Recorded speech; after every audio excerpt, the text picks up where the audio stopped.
Will suggests a risky plan, and Spoiler pops the question. At the Cliff House, Steffi and Finn tell Will and Electra about Luna visiting them. They talk about Hayes going to school and the need for extra security. Finn is determined to protect Steffi from his daughter. Will says they'll help out any way they can. Deputy Chief Baker arrives and tells Finn he wishes he had better news. There's not much the department can do about Luna. Her record has been wiped clean. They can't even prove she's committed any new crimes. Finn asks him what would happen if they could prove she intends to strike out against Steffi. Luna's surprise visitor. In her apartment, Luna mutters that she's waited her whole life to meet her father. How can Steffi keep them apart? A knock comes at the door and Luna's thrilled to see her grandmother. She wasn't sure she would come. Sheila's there to help her pack. Luna isn't leaving. She has nowhere to go and no one to turn to. She asks her grandmother to believe in her. Luna complains that everyone is turning their backs on her because of Steffi. Sheila warns her not to even think that way. They have to be happy for Finn finding joy even if they all can't be together. She loves him enough to keep her distance. And you need to do the same. Luna claims she has been steering clear of everyone. Well, almost everyone. She decides to text Will to let him know she's thinking about him. Brooke and Katie debate. At Forrester, Katie asks a frazzled Brooke if everything is okay. Brooke says her mind has been elsewhere. Katie wonders if it's sailing away with Nick Marone, who wants her back. Brooke says he's remarkable and charming. Katie guesses her heart is still with Ridge. Katie reminds her sister that she and Nick were very happy once. Brooke was glad to see him again, but she's still in love with Ridge, and always will be. They go over Brooke losing Ridge during the coup because she accepted the CEO position. Katie complains that he moved in with Taylor without even having a conversation with her. Brooke insists he loves her. She could see it in his eyes on the runway. Katie asks, even though he's still with Taylor? Brooke says Ridge feels obligated to Taylor. Katie says if he's committed to her, it doesn't matter why. Brooke insists he's the man for her. She's never felt happier or more secure in anyone else's arms. Ridge always comes back. She flashes to him showing up at her house with a rose and calling her his Logan. Brooke tells Katie she knows Ridge's feelings for her are still there.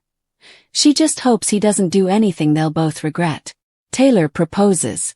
At Il Giardino, Deacon seats Taylor and Ridge. He tells the dressmaker it's a good thing Hope's back in the office or he wouldn't have given him a table. Ridge grunts in response and Deacon walks off. Taylor informs Ridge that she brought him there to talk about them. Taylor tells Ridge this is a date, not a therapy session. At the door, Nick arrives and takes a seat nearby so he can listen in. Taylor asks Ridge how he feels about their future. Ridge thinks she's asking about where they live. Taylor says Donna and Eric have been great.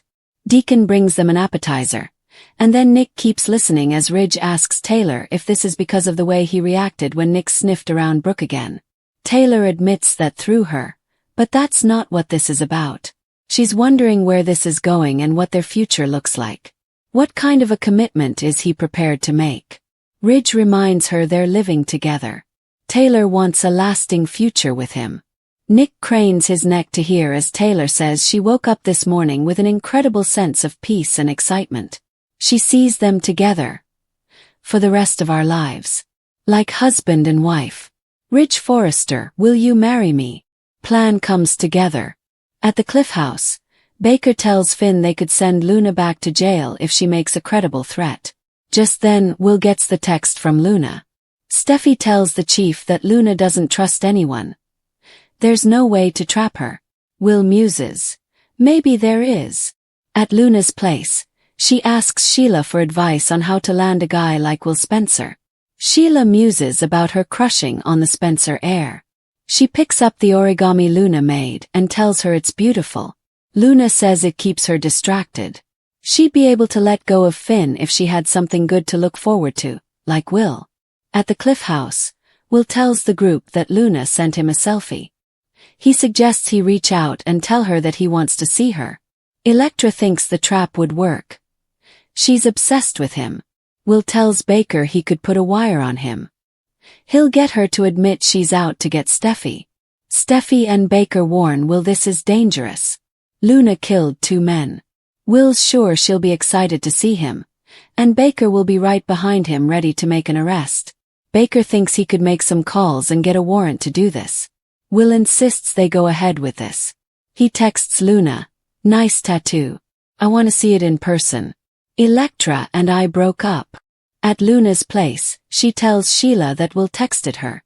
He broke up with Electra and wants to see her. Will Spencer wants to see me. At the Cliff House, Will tells everyone that Luna just sent him her address. We're in. Baker goes to call for the wire. Steffi warns Will he'll have to be careful. Will plans to get her talking. Finn advises him not to force the subject too much.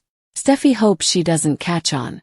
Will is sure this will work out, and they will no longer have to worry about Luna Nozawa.